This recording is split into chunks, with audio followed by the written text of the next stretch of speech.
আজকে সকালে যখন এই হরিসভাতে আমরা উপস্থিত হয়েছিলাম ভোরবেলার সময়, তা ঘুম থেকে উঠে আমি একটু মেলার দিকে বেড়াতে বেরিয়েছিলাম। একজন বাবা আমাকে একটা প্রশ্ন করেছিলেন। এই বাবার বয়স অন্ততপক্ষে ৮০ কাছাকাছি বয়স হবে। তা বাবা বলছে, এই সাধক বঙ্কট বাবার ধামে কত কীর্তনিয়া এলো, কত কীর্তনিয়া গেল, তা এখন আবার ইউটিউব ফেসবুকের বাজার, ভাইরাল নামক ভাইরাসে সবাই জর্জরিত। ভাইরাল নামক ভাইরাসে সকলেই আমরা জর্জরিত। কিন্তু বাবা, একটা প্রশ্ন তোমার কাছে রাখবো, তুমি বলতে পারবে? আমাকে প্রশ্নটা করেছিলেন। প্রশ্নটা হলো যে বাবা, হরিনাম করলেও মরবো আর না করলেও মরবো, কিন্তু হরিনাম করে মরলে লাভ কি আর হরিনাম না করে মরলে ক্ষতি কি? একদিন তো মরেই যাব, তাই না মা? কি বাবা, কথাটার প্রশ্নটা যুক্তিযুক্ত তো? একদিন তো আমরা মরেই যাব। ওই বাবা এত সুন্দর একটা প্রশ্ন করলেন, কিন্তু আমি ওই বাবাকে কিন্তু উত্তরটা তখন আমি দিলাম না। আমি ওই বাবাকে বলেছিলাম যে সন্ধ্যে 7:30 থেকে আমাদের আসর রয়েছে, আপনি একটু আসরে আসবেন। ওই বাবা হয়তো কোথাও বসে আছে, আমি দেখতে পাচ্ছি না, লক্ষ্য করছি, তখন থেকে খুঁজছে এই বাবাকে এই প্রশ্নের উত্তরটা দেবো বলে, যে হরিনাম করলেও মরবো আর না করলেও মরবো, হরিনাম করে মরলে লাভ কি আর না করে মরলে ক্ষতি কি? দারুণ একটি প্রশ্ন, তাই না? আচ্ছা বাবা, আপনারা বলুন, বেড়াল দেখেছেন? বেড়াল বেড়াল দেখেছেন? দেখেছেন তো? আচ্ছা, ওই বেড়ালের বাচ্চা জন্ম দেওয়া দেখেছেন? 2-4টা করে হয় তো নাকি? মায়েরা একটু আমার সঙ্গে কথা বলুন, কথা না বললে বুঝতে পারবেন না। আপনারা যদি বুঝতে পারছেন কি পারছেন না, আমি বুঝবো কি করে? ইঙ্গিত থাকতে হবে তো, তাই না? বেড়ালের বাচ্চা জন্ম দেওয়া দেখেছেন? হ্যাঁ, 2-4টে করে হয়। আচ্ছা, নিশ্চয়ই ওই বেড়ালটা যখন বাচ্চা জন্ম দেয় আপনাদের ঘরের খাটের ওপরে দেয় না, পরিষ্কার যেখানে আপনারা থাকেন ঘুমান সেখানে দেয় না। কোথায় দেয়? একটা আড়াল জায়গাতে, একটা গোপন জায়গাতে। ধরুন একটা ধানের বস্তা রেখেছেন, ওর একটা গোপন কুঠুরি পেয়েছে, ওইখানে বাচ্চাগুলো জন্ম দেয়, তাই না? ধরুন আপনার বাড়ির কোনো কর্মের জন্য ওই ধানের বস্তাটাকে সরিয়ে নেবেন, বেড়াল তার বাচ্চাগুলোকে ওখানে রাখবে? রাখবে না। হ্যাঁ, ওই বেড়াল কি করবে? তার হাতে করে তুলে বাচ্চাগুলোকে অন্যত্রে নিয়ে যাবে, তাই না? এইদিকে মা বলছে হ্যাঁ, বেড়াল তার হাতে করে তুলে অন্যত্রে নিয়ে যাবে, তাই না? দেখেছেন? বেড়ালের হাত আছে, দেখেছেন? আমি কিন্তু ভুল বলবো, আপনারা আমার ভুলটা ধরবেন, তাহলে তো বুঝবো ঠিক শুনছেন। বেড়ালের হাত আছে, কি করে নিয়ে যায়? মুখে করে নিয়ে যায়। হ্যাঁ, সব কথায় ঘাল নাড়লে হবে? তাই না? আচ্ছা বলুন, যখন মুখে করে তুলে নিয়ে যায়, বেড়ালের বাচ্চাগুলো কি মরে যায়? মরে যায়? মরে না তো। কিন্তু ওই বেড়ালকে কখনো ইঁদুর ধরতে দেখেছেন?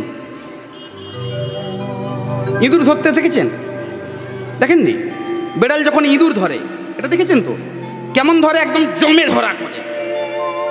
ওই ইঁদুরটার মাথা যায়, হাত যায়, পা যায়, মরিরে গেলিরে করে প্রাণটা শেষ পর্যন্ত চলেই যায়। তাহলে মা বুঝতে পারছেন যে হরিনাম করলে কেমন মরব? মরতে আমাদেরকে হবে। মাইকেল মধুসূদন দত্ত বলেছেন না, যে জন্মিলে মরিতে হবে, অমরকে কথা কবে, চিরস্থির কবে নির্হাই রে জীবন নদে। জন্ম হয়েছে মানে মৃত্যু, এটা অবশ্যম্ভাবী, এটা চিরন্তন সত্য। কিন্তু যাওয়াতে যাওয়াতে পার্থক্য আছে। হরিনাম করলেও আমরা মরব আর না করলেও মরব, কিন্তু এই মরার মধ্যে পার্থক্য আছে। কেমন? হরিনাম যদি আমি না করি, তাহলে দেখবেন হাঁটুর ব্যথা, পায়ের ব্যথা, কিডনির প্রবলেম, 6 মাস, 8 মাস, 1 বছর, 2 বছর হাসপাতালে ভর্তি হয়ে আইসিইউতে কয়েক লক্ষ টাকা খরচা করে জীবনের সমস্ত সম্পদ খইয়ে দিয়ে জীবনটা যাবে। আর হরিনাম আশ্রয় করলে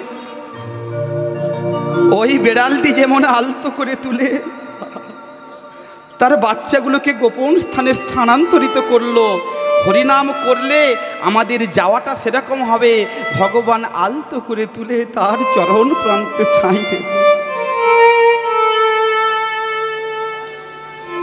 সেই হরিনাম আমরা করলাম না। জীবের নিস্তার লাগি নন্দসুত হরি, ভুবনে প্রকাশ হলো গুরুর উপধরি। সেই গুরুর বাক্য, সাধুর বাক্য আমরা প্রতি পদক্ষেপে মেনে চলি না। আজকের আমাদের আস্বাদনের বিষয়বস্তু কি? ভগবান শ্রীকৃষ্ণের উত্তর গোষ্ঠ, অর্থাৎ ফেরত গোষ্ঠ। এ কথাটার অর্থ কি? এর লীলার মানে কি? আমরা এসেছি, আমাদেরকে আবার সেই ফেরত যেতে হবে।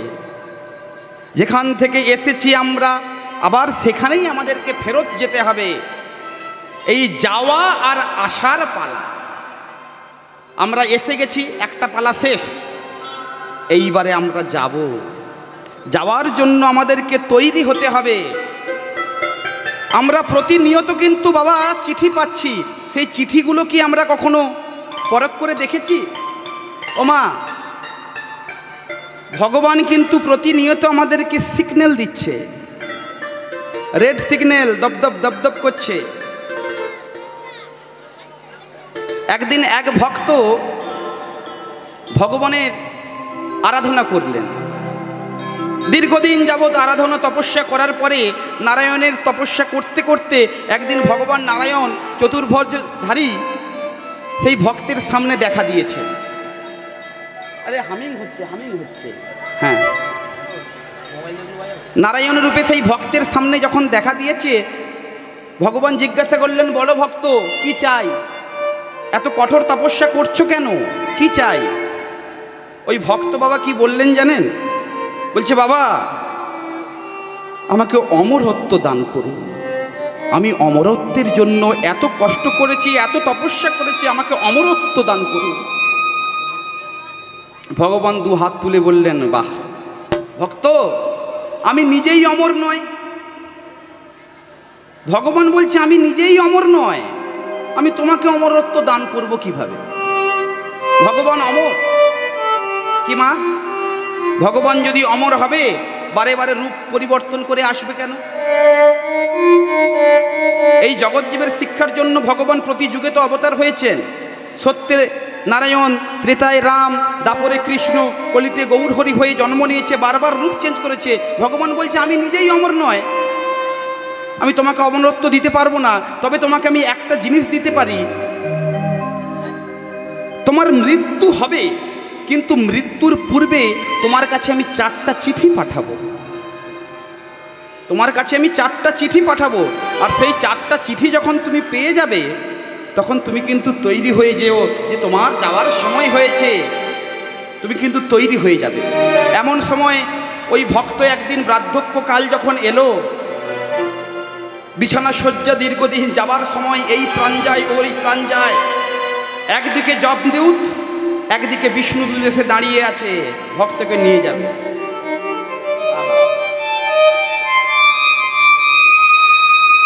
যমদূতেরা বলছে আমরা এই ভক্তকে নিয়ে যাব, যমলোকে নিয়ে যাব, আর বিষ্ণুদূত একদিকে টানাটানি করছে, না আমি নিয়ে যাব। আস্তে এই আছে, যমদূত আর বিষ্ণুদূত যখন দুজনেই মিলে টানাটানি করছে, ওই ভক্ত জেগে উঠে বলছে, দাঁড়ান, আপনারা যে কেউ একজন নিয়ে যাবেন, কিন্তু তার আগে আমি যখন ভগবানের তপস্যা করেছিলাম, ভগবান আমাকে আশীর্বাদ দান করে বলেছিল যে আমাকে 4টা চিঠি পাঠাবে। আমার তো যাওয়ার সময় হয়ে গেছে, তোমরা এসেছো আমাকে নিয়ে যাওয়ার জন্য, কিন্তু ভগবান তো তার কথা রাখলো না। ও মা, এই দিকে দেখেছেন? ও মা,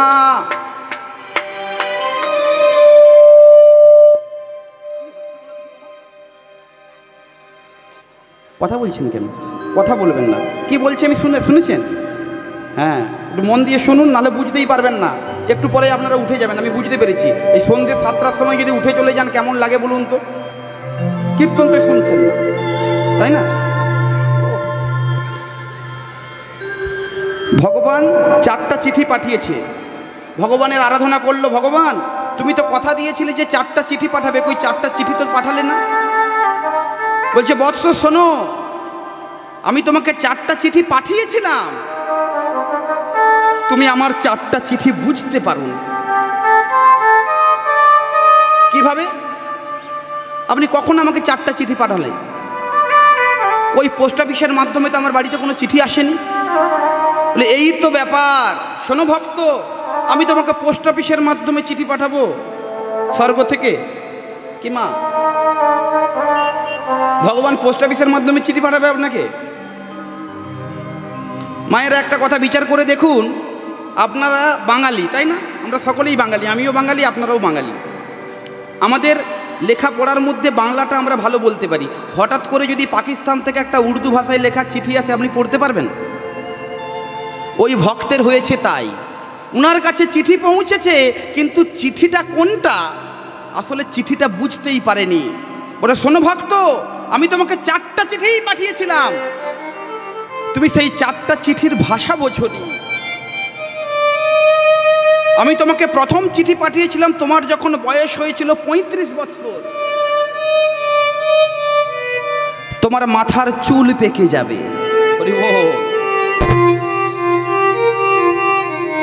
ও মায়েরা, মাথার চুল টুল পেকেছে নাকি? আমার কিন্তু পেকে গেছে। একটা পাকলেও পাকা, মানে চিঠি এসে গেছে, ঘন্টা বেজে গেছে, একটাও যদি পাকে, আপনি ভাবছেন যে আমার সব মাথার চুল সাদা হবে তারপরে এইটা চিঠি আমি গণ্য করব? একটা পাকলেও পাকা। তোমার যখন 35 বছর বয়স হয়েছিল তখন আমি তোমাকে প্রথম চিঠি পাঠিয়েছিলাম, তোমার মাথার চুল পেকে যাবে। তোমার যখন 42 বছর বয়স হলো, আমি তোমাকে দ্বিতীয় চিঠিও পাঠিয়েছি, তোমার চোখ চলে যাবে।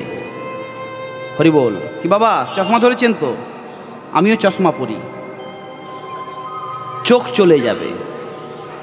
তোমার যখন 55 বছর বয়স হলো, তোমাকে আমি তৃতীয় চিঠি পাঠিয়েছিলাম, তোমার দাঁত পড়ে যাবে, একটা দাঁত পড়লেও পড়া, তোমার দাঁত পড়ে যাবে। আহা হা। তোমাকে আমি চতুর্থ চিঠি পাঠিয়েছি, এই এখন তোমার 80 বছর বয়স হয়েছে, চতুর্থ চিঠি পাঠিয়েছি, তুমি বিছানা শয্যা হয়ে যাবে।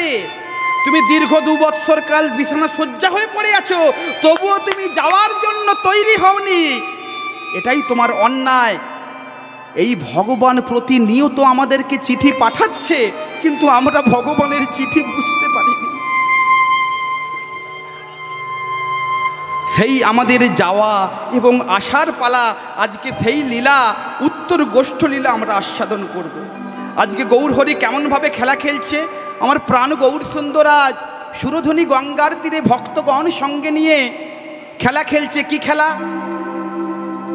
ও মায়েরা, কি খেলা খেলছে জানেন? সকলে হাত তুলুন। কোন যে খেলাটা ভগবানও খেলেছিল, আমরাও খেলবো আজ। কি খেলা? খেলে হরি নামের খেলা, হরি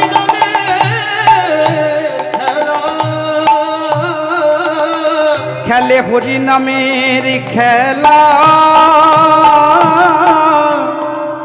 খেলে হরি নামের খেলা। উর্ধে দুটি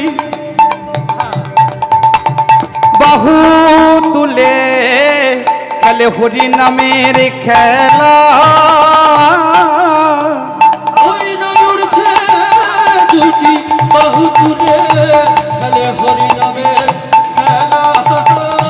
বলে উর্ধে দুটি বাহু তুলে বলে হরি বলা यार বাহু তুলা। উড়ছে দুটি বাহু তুলে হরি বলা यार বাহু, উড়ছে দুটি বাহু তুলে, উড়ছে দুটি বাহু তুলে হরি বলা यार বাহু, উড়ছে দুটি বাহু তুলে হরি হরি বলে।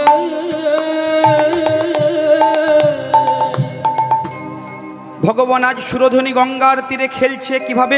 খেলায় বিনোদ খেলা,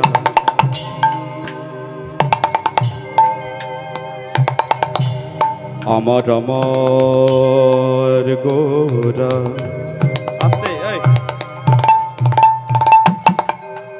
আমার আমার প্রাণ গোরা,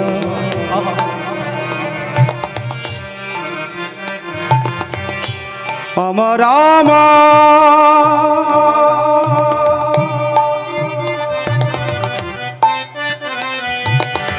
ভাবের নিধি গোরা,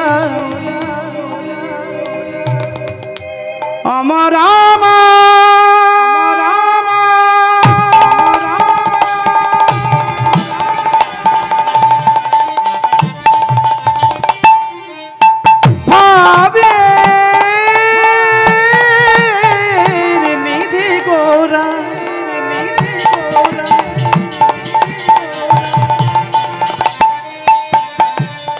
আমার আমার রসরাজ গোরা, আমার আমার ভাবের নিধি গোরা, রসরাজ ভাবের নিধি গোরা, খেলায় বিনোদ খেলা, ওই না সখা সঙ্গে করে খেলায় বিনোদ খেলা, সখা সঙ্গে করে ওই না পুলি নবী হার করে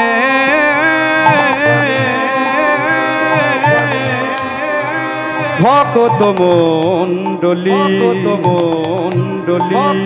ওই না পুলি নবী হার করে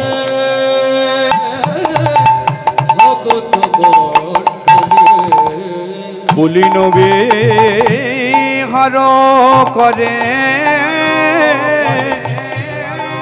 প্রভু আমার বিহার করিছে, প্রভু বিহার করিছে ওই না সুরধ্বনি তীরে আজু,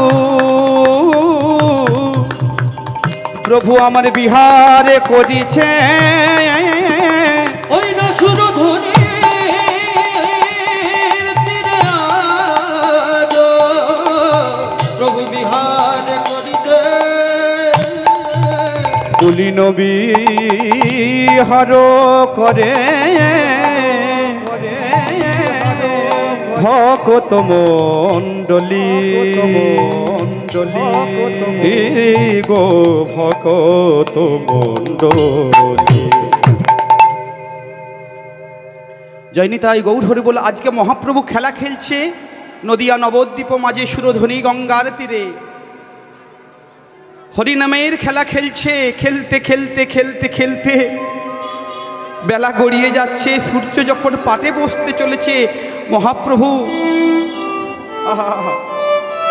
মহাপ্রভু দাদা নিতাইকে বললেন, দাদা শোনো দাদা, সেই প্রভাত কাল থেকে আমরা উঠে সারা জীবের দ্বারে দ্বারে সারা নবদ্বীপ মাঝে আমরা হরিনাম বিতরণ করে চলেছি দাদা, কিন্তু একবারে তাকিয়ে দেখো সূর্যের দিকে, সূর্য পাটে বসতে চলেছে, আমার আর খেলা ভালো লাগছে না দাদা, এবারে চলো আমরা ফিরে যাই ঘরে। আহা, মায়ের জন্য আমার প্রাণটা যেন ছটফট করছে দাদা, সারাদিন হয়ে গেল আমি আমার মাকে দেখিনি। আহা, দেখুন মা, কৃষ্ণলীলা খুব গভীর লীলা, একটু ভিতরে ঢুকে তত্ত্ব আস্বাদন করতে হয়। মহাপ্রভুর মায়ের জন্য মন ছটফট করছে, সূর্য পাটে বসেছে, আর মহাপ্রভুর তার মায়ের জন্য, সচিমার জন্য মন ছটফট করছে, মাকে দেখার জন্য। আহা, একবার ভাবুন, বৈষ্ণব তত্ত্বদর্শীরা বর্ণনা করলেন কোন মা, কোন সূর্য।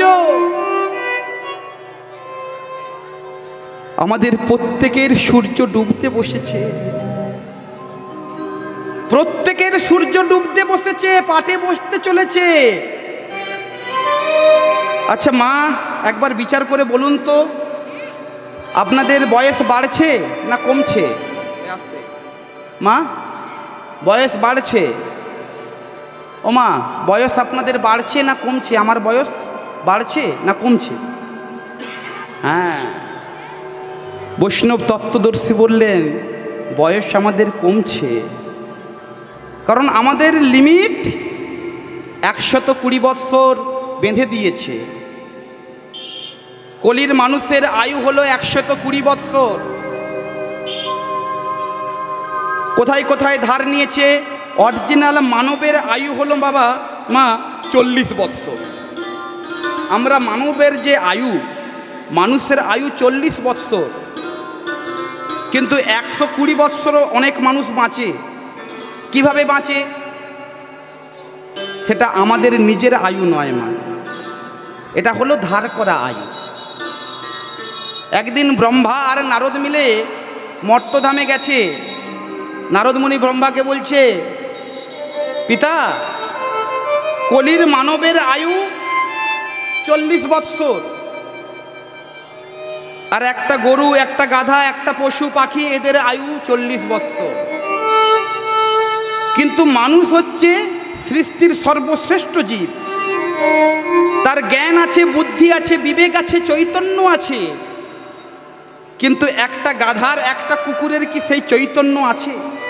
ও মা, আছে? একটু কথায় উত্তরগুলো দেবেন। আছে? নেই? তখন নারদ মুনি ব্রহ্মাকে নিয়ে মর্তলোকে ঘুরে বেড়াচ্ছে।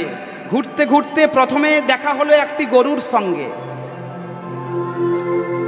গরুর কাছে গরুকে বললে, রে গরু, তোর আয়ু 40, মানবের আয়ুও 40, তোর এত আয়ু দিয়ে কাজ নেই।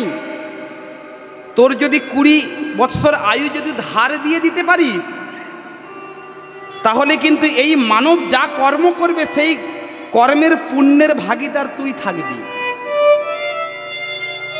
গরু এক কথাই বললেও যে হ্যাঁ, আমি মানবকে 20 বৎসর আয়ু ধার দিতে পারি, কিন্তু ওই মানব যদি সেই কর্ম করে তার পুণ্যের ভাগিদার যেন আমি হই। বলে বেশ, তাই হবে। 20 বৎসর আয়ু ধার পেল। এরপরে গেল কুকুরের কাছে। কুকুরের কাছে 20 বৎসর আয়ু ধার করলো। কত হলো?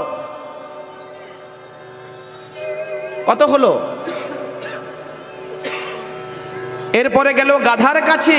গাধার কাছে 20 বৎসর আয়ু ধার করলো, 100। এরপরে গেল শকুনের কাছে, তার কাছে গিয়েও 20 বৎসর আয়ু ধার করলো। আহা, এই হলো আমাদের 120 বৎসর আয়ু। প্রথমে গেল গরুর কাছে 20 বৎসর, তারপরে গেল গাধার কাছে 20 বৎসর, তারপরে গেল কুকুরের কাছে 20 বৎসর, তারপরে গেল শকুনের কাছে 20 বৎসর। এই 80 বৎসর আয়ু অন্যের ধার করা আয়ু, আমাদের নিজেদের আয়ু নয়। এইবারে বলুন মা, অনেক বাবা, অনেক মায়েরা আমার কাছে দুঃখ করে, বাবা তুমি তো কীর্তন করছো, জগতে এত শিক্ষা দিচ্ছ, কিন্তু আমার ছেলেগুলো কেন মানুষ হলো না? 3টে ছেলে, কেউ আমায় খেতে দেয় না। এই বুড়ো বয়সে আমাকে রান্না করে খেতে হয়। আহা, মায়েরা একবার বিচার করে দেখুন, এটা তো কলিযুগ। বাবা মায়েরা যখন বৃদ্ধ হয়ে যায়, আহা, বাবা মায়েরা যখন বৃদ্ধ হয়ে যায় সন্তানের কাছে বোঝা হয়ে যায়, তাই না? হয় না? আজকে যারা যুবক আছে, যুবতী আছে, তারা একবার বিচার করুন, কত সন্তানকে, নিজের সন্তানকে কত যত্ন করে সমাদর করে তাকে মানুষ করতে হয়। ওই সন্তানের কাছে আপনি একদিন লাঞ্ছিত হবেন, 100% গ্যারেন্টি। আমরা সন্তানকে সঠিক শিক্ষায় কখনো শিক্ষিত করিনি। আমাদের এত কষ্ট কেন? এই কষ্ট থেকে মুক্তি পাওয়ার উপায় কি? মানবের আয়ু 40, এই 40 বৎসর আমার নিজের আয়ু। আমি এই সময় নিজের সমস্ত ক্ষমতা প্রয়োগ করে আমি যেটা বলবো সেটা সম্ভব হয় কি মায়েরা, তাই তো? কিন্তু এইবারে ভেবে দেখুন, যখন 40 বৎসর পেরিয়ে গেল, কথায় আছে, প্রবাদ বাক্যে আছে, বল বুদ্ধি ভরসা 40 পেরোলে ফর্সা। মায়েরা, বল বুদ্ধি ভরসা 40 পেরোলে ফর্সা, পরিষ্কার হয়ে যায়। তখন এই যে এখানে অনেক দাদারা 40 বৎসর বয়সের অনেক দাদারা আছেন, একবার ভেবে দেখুন, নিজেদেরকে নিঃস্ব মনে হয় না? জীবনে কি করলাম মনে হয়? হয়তো আমরা তখন কি করি? আমাদের সন্তান প্রতিপালনের জন্য প্রচুর খাটাখাটনি করি তো বাবা। সন্তান, সংসার, স্ত্রী, একটু জায়গা কিনবো, একটু ঘর করব, বাড়ি করব, 40-এর পরে এসে মাথায় ঘুম ভাঙলো। এতদিন মানুষের আয়ু ছিল, আমরা চিন্তা করিনি। এইবারে দেখুন খাটনিটা বেড়ে গেছে। কেন বলুন তো? কার কাছে ধার করেছিলাম আয়ুটা 40 থেকে 60? গরুর কাছে। গরুর কাজ কি?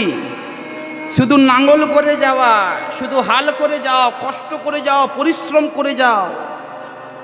আমাদের কষ্ট পরিশ্রম বেড়ে গেল, বাড়লো। এইবারে কার কাছে ধার করলাম? গাধার কাছে। এরপরে গাধার কাছে ধার করলাম কত বৎসর? 20 বৎসর।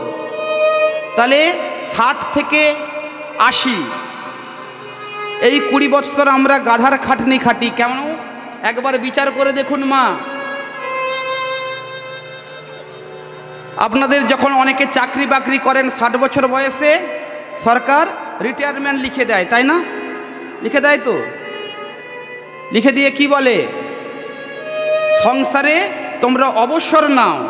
আচ্ছা মায়েরা, একবার বিচার করে দেখুন, 60 বছর বয়সে এসে কতজন অবসর প্রাপ্ত হয়ে আছেন? কেউ নেই। কর্ম আরেকটা বেড়ে গেল। বৌমা এসে শ্বশুর মশাইকে বলছে, বাবা আপনি তো কিছুই করেন না বাবা, আপনার ছেলে তো কর্মে বেরিয়ে যায় চাকরি বাকরিতে, আপনার নাতিটাকে আর নাতনিটাকে একটু কেজি স্কুলে দিয়ে আসতে হবে আপনাকে বাবা। 60 বছর বয়সে এসে অবসর সময়ে নাতি নাতনিকে ঘাড়ে করে নিয়ে কেজি স্কুলে দিতে যাচ্ছে। বাবা আপনার ছেলে তো ঘরে নেই, একটু বাজারটা থেকে একটু সবজি বাজারটা একটু করে এনে দিন না। বুড়োর কাজ নেই, 60 বছর বয়সে বাজারের বোঝা ঘাড়ে করে নিয়ে চলেছে। হাসিয়ে বৌমাকে বললো, বৌমা রান্না করো। এইবারে ভালো মন্দ রান্না হয়েছে, বুড়োর ইচ্ছে হচ্ছে একটু রসগোল্লা খাবো, একটু দুধের ক্ষীরমালাই খাবো, বাজার থেকে কিনে এনেছি। কিনে আনার পরে বৌমাকে বলতে পারছে না। হা একবার বিচার করে দেখুন মা, কীর্তনটা হলো সেই জায়গা, শিক্ষার জায়গা। আপনারা যারা ইয়ং আছেন, যুবক যুবতী আছেন, এটা কখনো করবেন না, বোঝার চেষ্টা করুন। ইচ্ছে হচ্ছে একটু মিষ্টি খাবো, পাছে বলছে সর্বনাশ, বলা যাবে না গো, আমার হয়তো নাতিটার জন্য বৌমা রেখেছে, কিভাবে বলবো। কার কাছে আয়ু ধার করলো? কার কাছে মা? কার কাছে আয়ুটা ধার করেছিল? গাধার কাছে। গাধা চিনির বোঝা বইতে জানে, চিনির স্বাদটা কেমন গাধা জানে? চিনির স্বাদ কেমন জানে কি? জানে না। তেমনি যেই বাজারটা গাধার মতো বয়ে নিয়ে এলো, সেটা একবার খেয়ে আস্বাদন করার মতো উপলব্ধি তার আর ওই বয়সে নেই, বলার মতো ক্ষমতাও নেই। এরপরে কার কাছে আয়ু ধার করলো? একটা কুকুরের কাছে। ভেবে দেখুন, নিজের বয়সের সঙ্গে জীবনের একবার মিলিয়ে নিন প্রতিটা পদক্ষেপ, প্রতিটি কথা। যখন 60, 80 থেকে 100 বৎসর বয়স হলো, কার কাছে ধার করেছি? কুকুরের কাছে। আচ্ছা বলুন, বাড়িতে যাদের পোষ্য কুকুর আছে, সেই কুকুরটা চেন দিয়ে বাঁধা থাকে, সেই কুকুরটা কি আপনার বাড়িতে গিয়ে যে কোনো খাবারে মুখ দেয়? তাকে দিলে খায়, না দিলে খেতে পারে না। 80 থেকে 100 বছর প্রতিটি মানুষ বসেই আছে, যদি বৌমা ছেলে যদি দুমুঠো ভাত দেয় তো খাবো, যদি না দেয় জুটলো না। তাদের হাত তোলা হয়ে গেলাম, তাদের অধীনে চলে গেলাম। এই হলো 80 বছর থেকে 100 বছর প্রতিটি মানুষের জীবনী। 100 থেকে 120 বছর কার কাছে ধার করেছিলাম? শকুনের কাছে। শকুনের কাছে 20 বছর আয়ু ধার করেছি। 100 বয়স যখন হয়ে গেছে, 100 বছর বয়স, শকুন যেমন এক ফোঁটা এক টুকরো মাংস খাওয়ার জন্য কখন ভাগাড়ে গরু পড়বে তার জন্য অপেক্ষায় থাকে, ওই মাংসটা একটু টুকরে খাবে শকুন। তেমনি প্রতিটি জগতের জীব 100 বৎসর থেকে 120 বৎসর শুধু অপেক্ষায় আছে। শরীর হয়ে যায় রুগ্ন। শকুনের গায়ে যেমন মাংস থাকে না, হাড়গুলো সার বেঁকে যায়, এ জগতের প্রতিটি জীব শরীরে এক ফোঁটাও মাংস নেই, শুধু হাড়, চর্ম, সার, অস্থি চর্ম সার নিয়ে বেঁচে আছে, আর ভগবানকে ডাকছে, ভগবান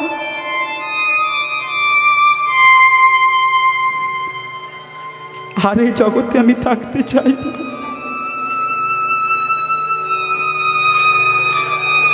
হরিদিন কবে পর হবে? এই জগতে আমি আর থাকতে চাই না প্রভু, আমার যাওয়ার সময় হয়েছে, তুমি আমাকে তুলে নাও। ভগবান কি সহজে তুলে নেবে? মায়েরা, ভগবান সহজে তুলে নেবে? তোমাকে যত সময় না যন্ত্রণা দিচ্ছে তত সময় তুলবে না। ভগবানকে বললেই তুলে নেবে? তোমার যত সময় না 16 কলা পূর্ণ হচ্ছে তত সময় তোমার ডাক আসবে না। আর সেদিন ভগবানের চরণ প্রান্তে বসে ভগবানকে বলবে, হরিদিনী কবে হবে হবে।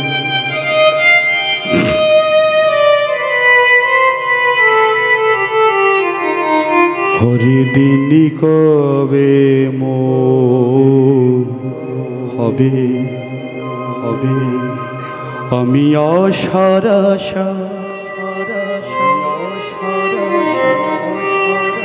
বসে রইলাম, আমি তোমার কৃপা পাব বলে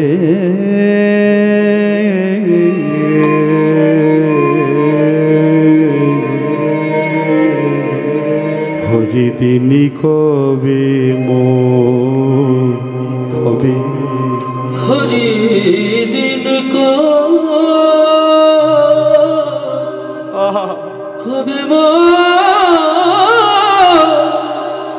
হরি হে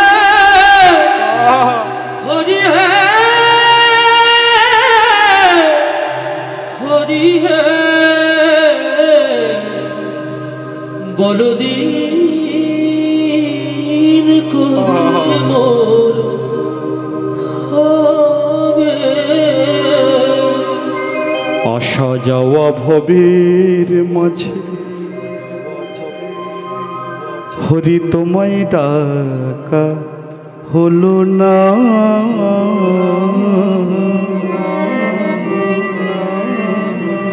যা চাইব বলে ভেবেছিলাম তা চাওয়া হলো না। আসা যাওয়া ভবের মাঝে তোমায় ডাকা হলো না।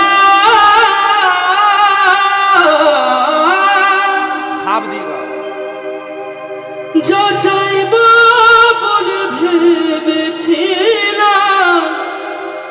তা চাওয়া হলো না। আমায় পার করো গো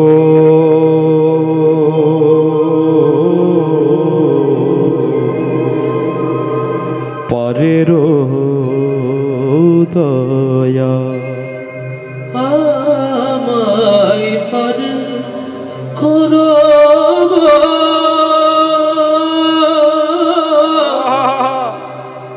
পারের নিতাই গৌর তুমি পারের কর্তা পারের কর্তা তুমি পারে নিয়ে বার্তা আমি তোমার চরণ কাঙ্গা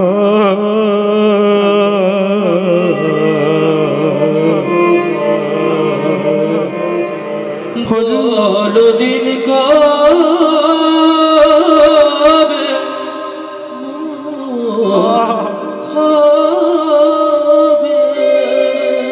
বলো দিন কবে হবে হবে। বলো দিন কবে কবে হবে। যখন ডাকার জন্য ডাক আসবে, আমার যাওয়ার জন্য যখন ডাক আসবে, আমাদেরকে যেতেই হবে। সেই যাওয়াতে যাওয়াতে পার্থক্য আছে মা। কি মন্ত্রী, কি এমএলএ, কি ব্যবসায়ী, কি জজ, ব্যারিস্টার, কিসের এত অহংকার, কিসের এত গৌরব। সময় চলিয়া যায় নদীর স্রোতের প্রায় সোনার ঘড়িটি বলে টিক টিক টিক। যে না চলে তার তালে তার জনম শত ধিক ঠিক ঠিক। তুলবি যদি ননি মাখন ভোরের বেলায় তোলো, শিশুকালে যেমন তেমন বৃদ্ধকালে ভজনে বাধায় গণ্ডগোল। সন্তানকে যদি শিক্ষা দিতে হয়, শিশুকালে শিক্ষা দিতে হয়। একটু পূর্বে একটা বাচ্চা মেয়ে গান করে গেল। মেয়েটার নাম দীপান্বিতা কয়াল, তাই তো? নামটা জানেন? দীপান্বিতা কয়াল কিছুদিন পূর্বে ইউটিউবে আর ফেসবুকে বিরাট ভাইরাল। তাকে ট্রোল করতে কেউ ছাড়েনি। বাচ্চা মেয়ে তো, বাচ্চা মেয়ে, মুখে কথাগুলোর জন্য বড় বড় লাগছে। কিন্তু ওই মেয়েটা ওই বয়সে যে শিক্ষায় শিক্ষিত হয়েছে, আপনার 90 বছর বয়সেও তা হয়নি। হয়েছে? একটাও আলফাল কথা বলে না। আমি যদিও জানি না কোথায় ও শিখেছে, তবে ও যে কথাগুলো বলে আমি সম্ভবত আমার যেটা উপলব্ধি রাধাপদ ঘোষের কাছ থেকে নিয়েছে। রাধাপদ ঘোষ তত্ত্ব সম্রাট, আমি মানি অন্তত। কীর্তন জগতে আমি 4-5 জন কীর্তনিয়াকে খুবই সম্মান করি কীর্তন জগতে। তাদের মধ্যে প্রত্যেকেই পায় এই আসরে বিগত দিনে গান করে গেছেন। 4-5 জনের নাম, যাদের নাম আমি নাই বা বললাম, সেই 4-5 জন এখানে প্রত্যেকেই গান করে গেছে এই মঞ্চে। তাহলে ওই বাচ্চা মেয়েটা ওইটুকু বয়সে যে জ্ঞানটা নিজের মধ্যে বসিয়েছে, আপনার 90 বছর বয়সেও তা হলো না। বয়স 30 পেরিয়ে গেছে, গলায় তুলসীর মালা ধারণ করলাম, করেছি। ও মায়েরা, নিজের গলার দিকে একবার প্রত্যেকে হাত দিয়ে দেখুন তো, নাহলে চাদর দিয়ে ঢাকা দিয়ে দিন।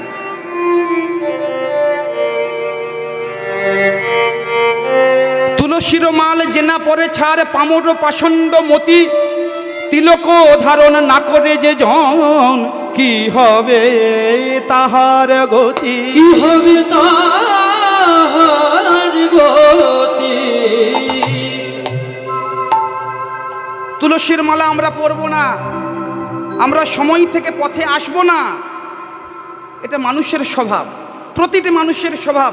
সময় থেকে যাব না, যখন ডাকার সময় আসবে, যাওয়ার সময় আসবে, হরি হরি হরি কৃপা করবে। মায়েরা বলুন, আপনার সঙ্গে যার বন্ধুত্ব আছে তাকে যদি কখনো 1000 টাকা ধার চান, সে কিন্তু আপনাকে দেবে। আপনি হঠাৎ করে আমাকে এসে যদি বলেন আমাকে 1000 টাকা ধার দিন না, আমি আপনাকে চিনি না, দেবো কেন? তেমনি ভগবানের সঙ্গে আপনি নিত্য সম্পর্ক করলেন না, তুলসীর মালাটা ধারণ করলেন না, ভগবান কৃপা করবে? কখনো করবে না। আপনারা বলবেন তুলসীর মালা পরবো কেন, লাভটা কি? ও মায়েরা, কথাগুলো একটাও বাইরের শাস্ত্রের বাইরে কথা বলবো না, একটু যুক্তি দিয়ে বোঝানোর চেষ্টা করব, আপনারা বুঝবার চেষ্টা করুন। বাংলা ফিল্ম দেখেছেন? 1990, 95, 2000 সালের যেসব বাংলা ফিল্মগুলো দেখেছেন? বাংলা সিনেমা যেগুলো টলিউড থেকে বেরিয়েছিল, দেখেছেন? দেখবেন এই প্রত্যেকটা বইয়ে, প্রায় বইয়ে একটা কমন ঘটনা থাকে। একটু আস্তে আসুন, একটু কমন ঘটনা থাকে। কি জানেন? এই প্রত্যেকটা ফিল্মে 3টে প্রধান ক্যারেক্টার। কি? একটা নায়ক, একটা নায়িকা, আর একটা থাকে ভিলেন। আর দেখবেন এই সিনেমাটা যখন মানে শেষ হতে চলেছে, এই সিনেমার একটা কমন ঘটনা একটা উপস্থিত হয়। কি? ভিলেন নায়িকাকে তুলে নিয়ে যাবে। কমন ঘটনা এটা, ভিলেন নায়িকাকে তুলে নিয়ে যাবে, আর তুলে নিয়ে গেলেই নায়ক ওই নায়িকার টানে টুকটুক টুকটুক করে এসে ওখানে অ্যাকশন করে নায়িকাকে উদ্ধার করবে। মায়েরা, আপনি আর আমি যদি ভিলেন হতে পারি, তুলসীকে সে হচ্ছে কৃষ্ণ পেয়সী, আমরা যদি ভিলেন হয়ে কৃষ্ণর পেয়সীকে যদি আটকে ধরতে পারি, ছাড়বো না। যদি ভিলেন হয়ে যদি আমি আটকে ধরতে পারি, একদিন না একদিন নায়ক রূপী ভগবান একদিন আমার কাছে এসে ছাড়া দেবে দেবে দেবে।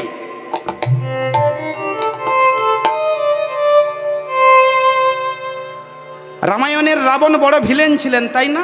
আমরা তো সবাই তাই জানি। ও মায়েরা, রামায়ণের রাবণ খুব ভিলেন ছিলেন, তাই না?